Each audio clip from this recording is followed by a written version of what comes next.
What happens when a man is collapsing in pain in the middle of the night just a few steps from his own front door, and the woman who vowed to love him along with the mother who claimed to care for him like her own stay inside, lock the door, and watch him scream for help? They didn't forget him. They chose to leave him there. People often say, "You'll know who truly loves you by how they treat you when you're at your weakest." So if the moment you could barely stand was the moment your own family turned the lock, what do you do after you survive? Before we dive into today's story, let us know where you're tuning in from. It's always amazing to see where our stories travel. Don't forget to subscribe so you won't miss the next twist in this journey. Now, let's listen to him from the heart. My name is Ethan Vance. I'm 31 years old. I wasn't born into money, but I never thought of myself as less than until the day I set foot in Newport, Rhode Island. I met Calla Sterling at a fundraising summit in Boston. She was polished in a quiet way. Clean lines, neutral tones, no need for attention. She spoke, calmly, listened well, and didn't seem impressed by pretense. I thought I was marrying someone steady, someone who could build a life with me, protect it. After we got married, I moved into her family's summer home on the coast, a cedar-shingled house perched just above the surf. From the outside, it looked like something off the cover of a magazine. But the first time I stepped inside, I had the oddest sensation, like I was being allowed to visit a museum, not enter a home. Everything gleamed. The kitchen was showroom-level, pristine marble counters, a $4,000 espresso machine, everything arranged just so. I tried to make toast the next morning and spent 5 minutes trying to figure out where the butter lived. Calla said the fridge was organized by food category alphabetically. My office, well, what was supposed to be my office, had been refined before I even arrived. The room was stunning custom oak shelves, a glass desk that seemed to hover, leather-bound notebooks laid out with surgical precision. It looked more like a stage set for a man who didn't actually live there. The walls felt like they were breathing, waiting to see what I'd disturb. I brought one thing from my old apartment in Boston, my father's old mechanical watch. It doesn't keep time well anymore, but I've had it on my desk since the day I got my first job. I placed it in the corner next to my pen cup. Calla came in, looked at it, and said softly, "I thought you'd want everything to match in here." Then she smiled, light, almost joking. I let it slide. But something in me twitched. Even that my father's watch had been registered in the list of things to adjust. That was the first hint. The second arrived the following afternoon in heels and pearls, Rowena Sterling, my mother-in-law. She didn't knock. She let herself in using a key and walked around like she was inspecting a newly acquired asset. She didn't ask how I was settling in. She didn't even sit down. She glanced around the house like she was checking inventory and then turned to Calla and said, "Good purchase." Classic lines. Well done. Then she looked at me like she was still making up her mind. In Newport, she said, smoothing her coat, reputation is the real currency. Don't forget that. Calla stood a little straighter in her presence. She didn't talk as much. She looked to her mother for silent approval in every pause. It wasn't anything loud, but it was there. When I half-joked one morning that I wanted to switch to dark roast instead of the French blend, Calla pulled me aside in the pantry and whispered, "Don't make a fuss. It's just coffee. Don't upset Mom." That sentence, "it's just," started snipping away at me piece by piece. That night I came back from a walk and found a stapled packet on the kitchen island suggested lifestyle schedule for newlyweds. It was professionally designed, branded with a soft pastel logo from a family wellness consultancy I'd never heard of. I flipped to the back. The contact name wasn't Calla's. It was Rowena's assistant. I asked Calla, "Did you ask them for this?" She hesitated, then said, "Mom sent it. She just wants us to get into a rhythm." I folded the paper in half and felt like I'd just agreed to something I hadn't had a chance to read. Later that night, lying in bed, I thought I heard the electronic lock on the front door click. Just a soft titch. Maybe it was nothing. Maybe I was half dreaming. But I got up, stood in the dark hallway, and looked through the glass to the porch. The wind was picking up off the water. The ocean sounded louder from here. I wrapped my arms around myself and wondered for the first time if I ever got locked out of this house Would they even open the door? Chuanghe, after the first week I stopped trying to lead. I followed. Rowena had mapped out our social calendar like a strategist preparing for a campaign. Weekly dinners with the extended Sterling family fundraisers at the yacht club brunches that required jackets and cufflinks. I told myself this was part of marriage. You learn to blend, you show up. You build a new rhythm. But blending in here meant dissolving, becoming a placeholder. I realized that when someone at the country club leaned in with a smile and asked how's the job holding up Ethan Newport can be taxing. The concern in his voice was perfectly rehearsed, but the message beneath it was razor sharp. Can you really keep up? Rowena made suggestions about what I should wear to each function. Calla repeated them word for word, but with a softer tone like a translator easing a sharp order into a gentle nudge. Even the way I shook hands was adjusted. At a gala, Calla repositioned me by the elbow before a photo. Chin down, she whispered. You're blocking the logo. I started calling my Aunt Juniper less. Every time I did, Calla would ask afterward, what did you two talk about? Not in a curious way, in a documenting way, like she needed to know what was being said and who it was being said to. Then came the money. Calla told me not to worry about the finances. The Sterling family has a structure, she said. We don't have to do it all ourselves. A man from their family accountant's office came by with a smile and a leather folio. Just a few forms, he said. Tax optimization, account consolidation, makes things easier. I glanced at one line on the last page, primary account holder Calla Sterling Vance. I paused. Why's this in her name? The man smiled. Just for convenience. Calla said I manage things better, you know that. It's not a big deal.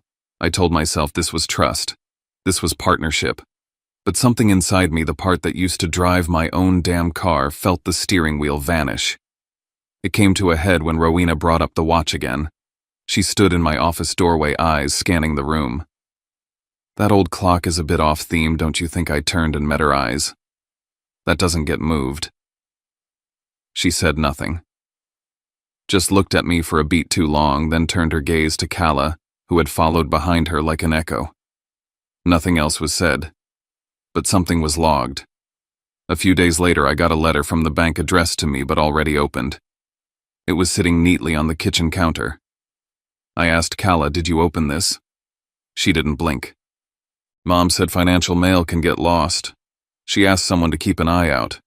That was the first time I fully understood my private information didn't come to me anymore. It passed through someone else's hands first, and then the ground beneath me shifted for real. I was coming downstairs when I heard voices in the living room. I slowed at the top of the stairs. Rowena's voice. If he won't stay in the system, then we create a situation where he understands he controls nothing. Calla whispered something I couldn't make out. Then Rowena again. What's too much or not enough, that's for the rulemaker to decide. I stood there frozen. My hands gripped the railing. My chest felt full of stones. That night I tried logging into our joint account. The password didn't work. I tried again. A new message appeared. Pending approval from device administrator. The administrator wasn't me. I walked into the kitchen. Calla was drying a glass. Did you change the password? I asked. She didn't look up. Don't make it a thing. I'm just keeping us safe.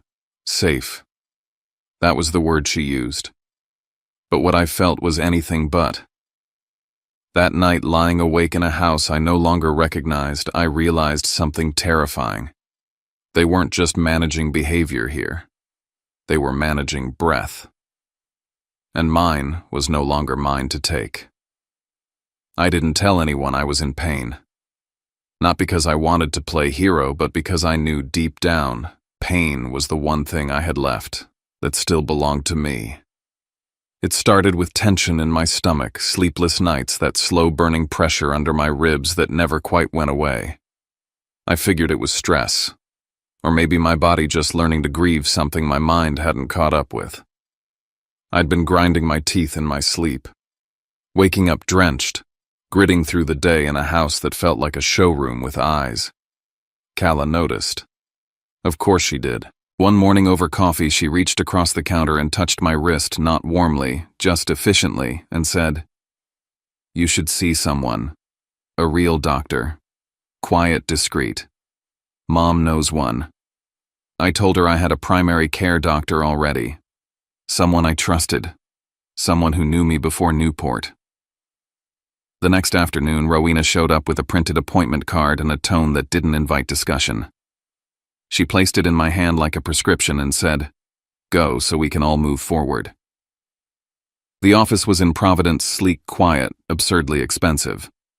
When I walked in, the receptionist greeted me not as Mr. Vance but as Mr. Sterling.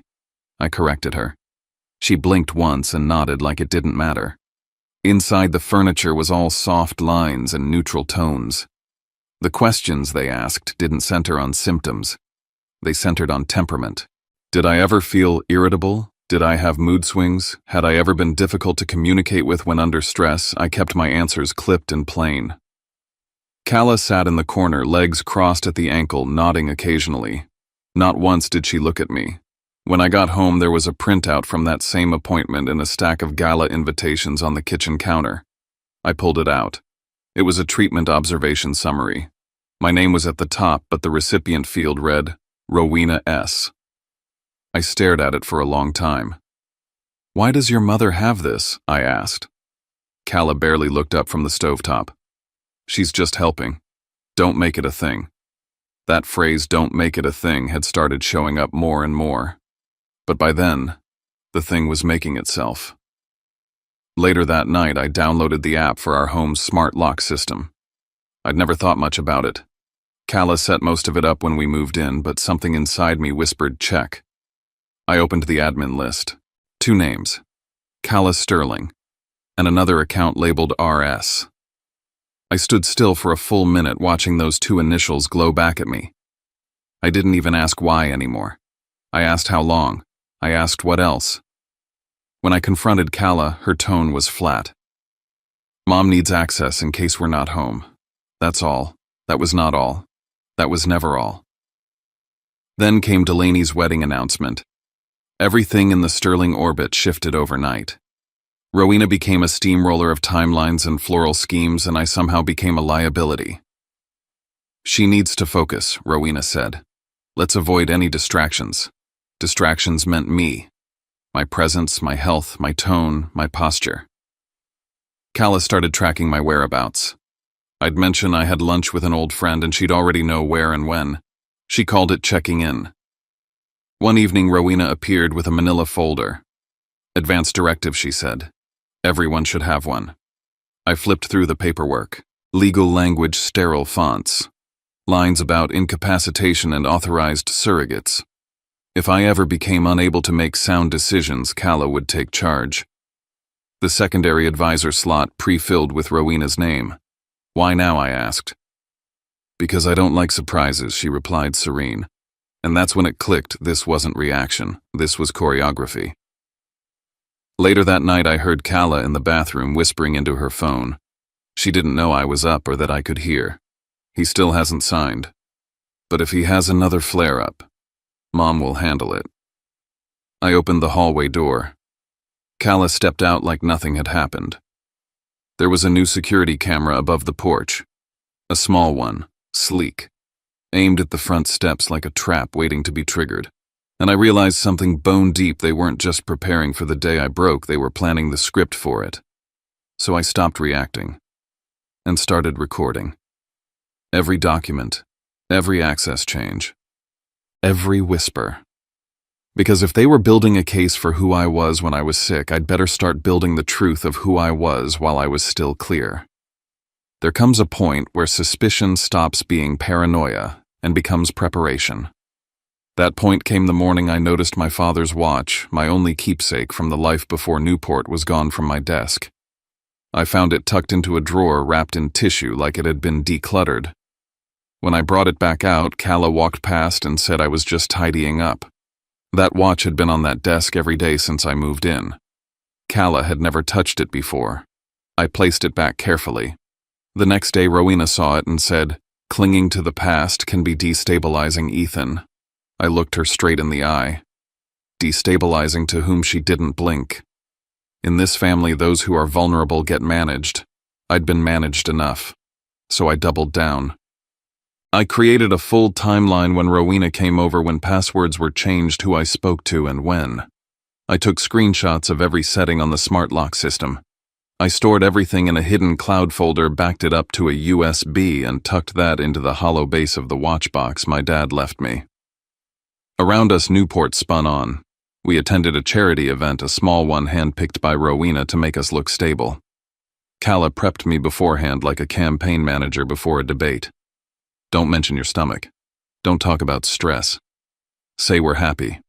Say we're aligned. She didn't want me healthy. She wanted me handled. And for the first time, I said no. I refused a doctor's appointment Rowena scheduled for me. Not rudely, just firmly.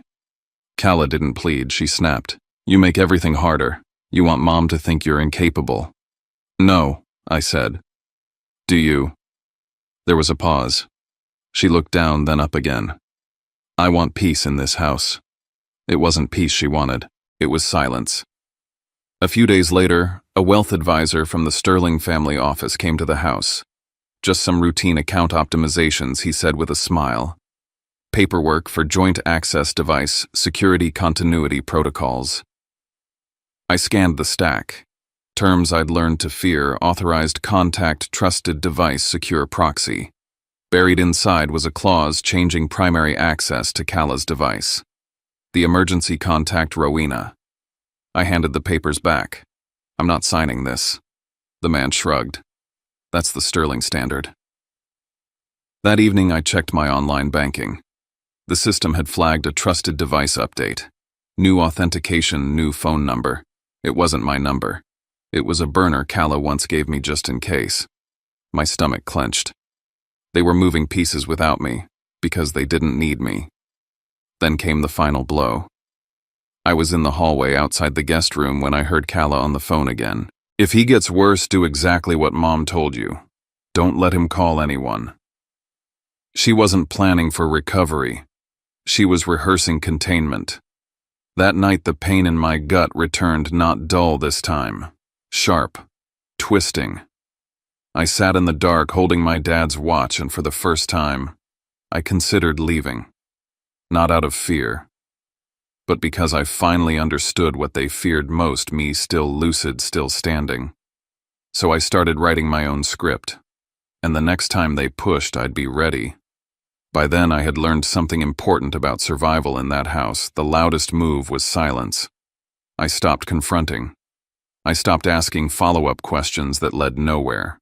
I smiled when expected, nodded when corrected, and let Calla believe I had finally accepted the rules of her family's gravity. But underneath that surface calm, I was building exits. I bought a prepaid phone with cash at a convenience store off the highway nowhere near Newport. I never turned it on inside the house. I never connected it to our Wi-Fi.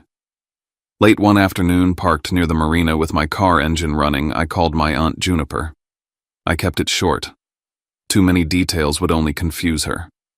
If I go quiet for a few days, I said, or if I start sounding off, don't believe it. Just remember this, I'm being controlled. She paused, clearly trying to catch up to what I wasn't saying. Ethan, what kind of trouble are you in?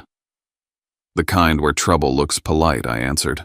If you don't hear from me in a day or two, I need you to ask for a welfare check. Promise me. She promised, even though I could hear fear threading her voice. When I hung up, my hands were shaking, not from weakness, but from the clarity of having finally said it out loud. That evening, I tested a boundary. I want to change the door lock passwords, I said casually to Calla while she scrolled on her phone. Just so I have direct control again. She looked up too fast. Why would you need to do that? So I don't feel like a guest in my own house. Her jaw tightened. If you do that, Mom will think you're hiding something. Hiding what I asked. Whose house is this? She hesitated just long enough for the answer to land wrong.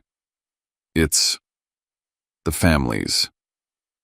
That single sentence settled over me like a verdict. Not ours, not mine, the family's. In the days leading up to Delaney's wedding rehearsal, Rowena intensified her attention. She brought up a new appointment with a specialist, someone who understood stress reactions and knew how to document patterns properly. Calla pressed me to go. "Please don't embarrass us right now," she said. "Everything needs to stay smooth until after the wedding." That's when I understood the timeline. The wedding wasn't a celebration. It was a deadline. The pain returned one night without warning. Not the dull ache I'd grown used to, but something sharp and violent twisting my gut until sweat soaked through my shirt. I bent forward, gasping, my vision tunneling. "Call 911, I said through clenched teeth. She didn't. Instead, she stepped away and dialed a number already saved in her phone. I saw the name on the screen when she turned back toward me, Dr. L. Rowena arrived within minutes. Too quickly, like she'd been waiting. No ambulance. Rowena said calmly, assessing me the way someone might evaluate a cracked vase. That would draw attention. Let's see if it passes. I tried to stand, my legs buckled.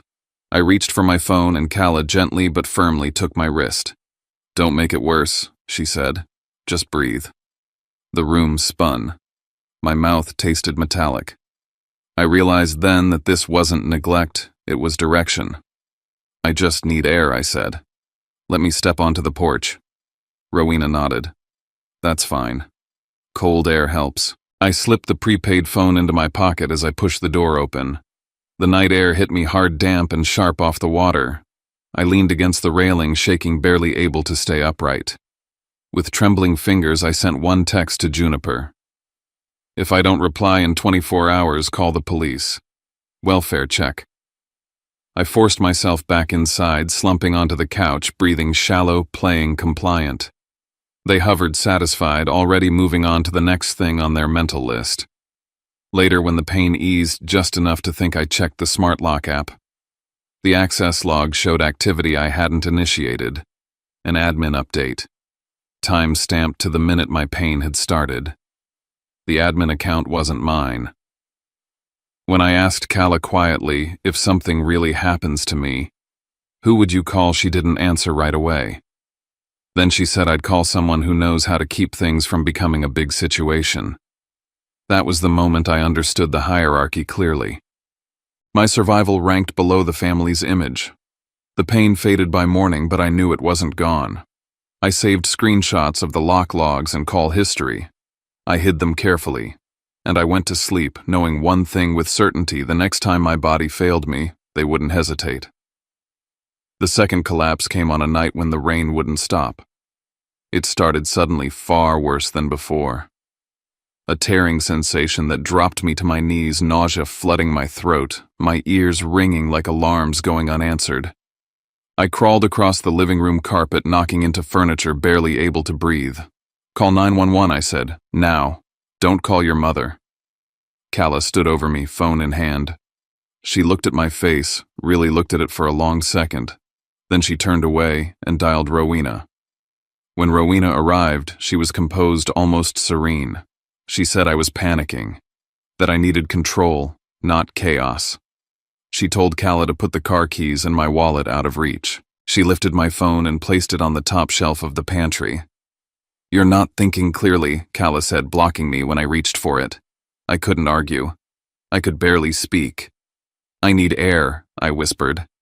"Please." They let me go outside. The rain soaked through my clothes instantly. I staggered onto the porch, bent over, retching my hands gripping the railing. I tried to call out, hoping a neighbor might hear. My voice cracked, broken by pain and wind. When I turned back, the door was locked. I pounded on the glass with the side of my fist. I screamed Calla's name. I begged her to open the door, to call an ambulance, to just let me back inside. Through the glass, I saw them in the kitchen. The lights were warm. The scene was calm. Rowena said something quietly. Calla nodded. No one moved. The rain blurred my vision. My strength drained away. I slid down the door frame, my forehead pressed to the cold glass, my body folding in on itself. Only when I stopped pounding, when my body simply gave up, did the door finally open. They drove me to the hospital themselves.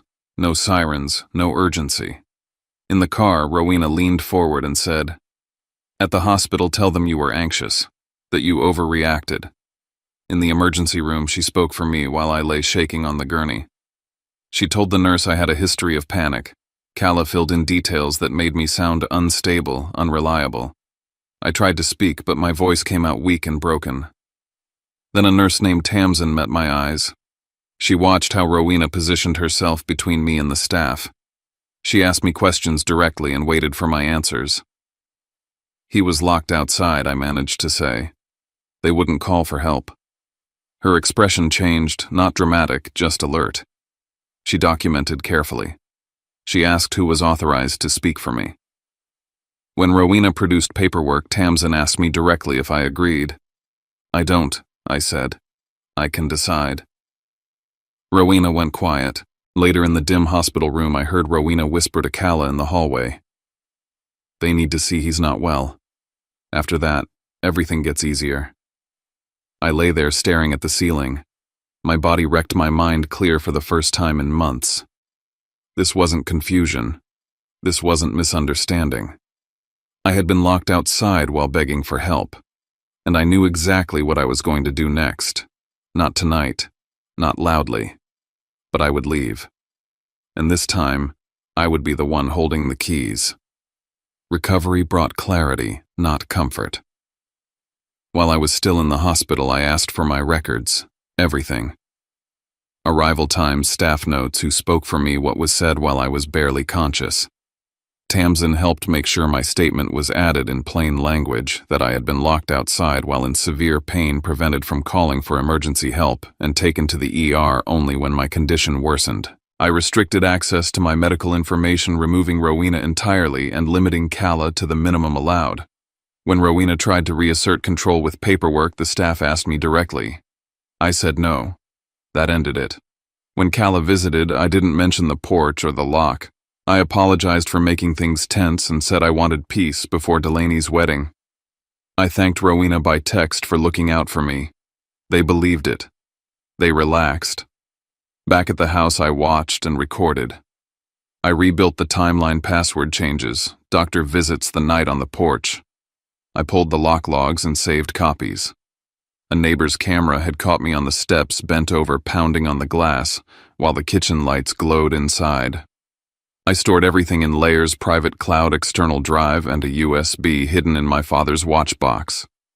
I opened a new bank account outside the Sterling orbit and moved the only money I controlled. I secured my email and accounts with my own devices. I met 2 lawyers, one for divorce, one for civil claims, and followed their guidance. The financial trail told its own story, changes made without my approval, emergency contacts altered, access shifted.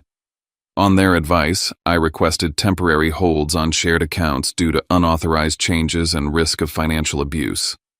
Everything was logged. The last piece was Calla. In the documents, I found the incentive. If the household stayed quiet through the wedding, she would gain control of a trust allocation tied to stability. I wasn't a partner. I was a variable to be managed. I saved the evidence and stopped doubting myself. I returned home as the compliant husband. I slept early. When they left for a wedding event, I acted. A locksmith replaced every cylinder and reset the smart system. All outside admin access was removed. Remote unlocks disabled. Alerts routed only to me. The work order documented the reason: personal safety and unlawful interference. I contacted the bank and confirmed the holds. I transferred approved expenses, legal, medical, temporary housing. Every call had a reference number. I packed light. My father's watch, documents, copies. I left a letter on the kitchen table. No insults, just facts and consequences. I named the night on the porch. I stated the locks were changed and accounts temporarily frozen pending review. All contact through counsel. I ended with one line: they chose control over compassion. I chose freedom. I drove out of Newport at dawn. Calm, not triumphant. This time, no one was waiting outside a locked door. They discovered the locks first. Calls piled up. Messages followed. I didn't answer. My lawyer did. When payments failed, panic set in. Their manager confirmed the holds were valid and under review. The story they wanted to tell wouldn't stick. The letter landed. It did its work. I filed for divorce and requested temporary protections. The record spoke medical notes, lock logs, video. The court restricted interference with my care finances and residence. The narrative shifted from family conflict to documented conduct. As counsel reviewed sterling paperwork patterns, emerged funds routed through shell entities under consulting reputations guarded because exposure would be costly. I didn't threaten. I didn't need to. They understood the leverage and backed away. Kala tried once more to negotiate, warning me about reputations and careers. I asked a single question about the night she locked the door. She didn't answer. That was enough. Accounts were sorted. Access was defined. Interference stopped. In Newport, the perfect image cracked, not because I spoke, but because records did. I moved to a city where no one knew the Sterling name. I kept the watch on my desk. I stayed in touch with Tamsin and my aunt, witnesses to who I was when I couldn't speak. A letter arrived months later. No apology. Just control dressed as concern. I filed it away and closed the drawer. In my new kitchen, I made coffee the way I liked it. For the first time, home meant a place where no one could lock me out when I needed to live. I think the hardest part wasn't being shut out in the cold that night. It wasn't even the pain, the kind that tears through your body until you're not sure where you end and the suffering begins. No, the hardest part was realizing just how far people will go to protect the image of love, even when it costs them the reality of it. There's something quiet and devastating about being erased in plain sight. About being told you're cared for while your voice is turned down so low, even you start to question if it ever mattered. I lived in a house full of well-designed silences. Apologies that never came. Decisions made for me around me about me, but never with me. And I let it happen longer than I care to admit. Because when you grow up being told that love looks like sacrifice, you start to believe that hurting is part of the price you pay to belong. But there's a difference between sacrifice and submission. One comes from love. The other comes from fear. What this story taught me, and maybe what it's meant to teach if anything, is that boundaries are not a betrayal. Saying no is not cruel. Walking away is not weakness. Sometimes the most courageous thing you can do is to leave quietly without setting the house on fire behind you. To gather your things, write your truth, and lock the door not out of revenge, but out of respect. For yourself. I didn't scream. I didn't fight dirty. I didn't try to make them feel what they made me feel. I just left. And I chose peace. There's power in that. A kind of strength I didn't know I had until everything else was stripped away. Not the kind of power that dominates a room, but the kind that lets you sleep at night. The kind that lets you look in the mirror and say, I protected myself today. Not from others, but from the part of me that was always trying to prove I was worth staying for. Letting go of someone you once loved isn't the same as failing them. And leaving a family that keeps you small doesn't make you ungrateful. Sometimes the only way to love yourself is to step away from those who need you. Quiet to feel safe. I used to think freedom was a loud, dramatic thing. Now I know it's just being able to breathe in your own space, to unlock your own door, to pour coffee into your favorite mug without wondering if you're allowed to be happy yet. If you've ever felt like you were the problem for noticing something was wrong, if you've ever been gaslit into silence, guilted into staying, or punished for asking to be treated like a person instead of a placeholder, you're not alone. And more importantly, you're not crazy. There's no award for enduring the most pain quietly. No legacy built on loyalty to those who mistreat you. But there is a life on the other side of the moment you choose yourself, not as a rebellion, but as a return. A return to the self you were before they told you to shrink, before they asked you to disappear, before they convinced you that being loved meant being useful. The truth is, I don't hate them. I don't wish them harm. What I wish is that they'll sit in the silence they once handed me. And maybe if they're willing, hear something in it. Maybe not today. Maybe never. That's not mine to control anymore. What is mine is the life I get to rebuild now. And I hope if you're listening, if any part of this felt like something you've lived through, I hope you know you're allowed to do the same. Even if your voice shakes. Even if no one claps for you. Even if you have to start over with nothing but a rented apartment and a chipped mug and the sound of your own breathing at 3 a.m.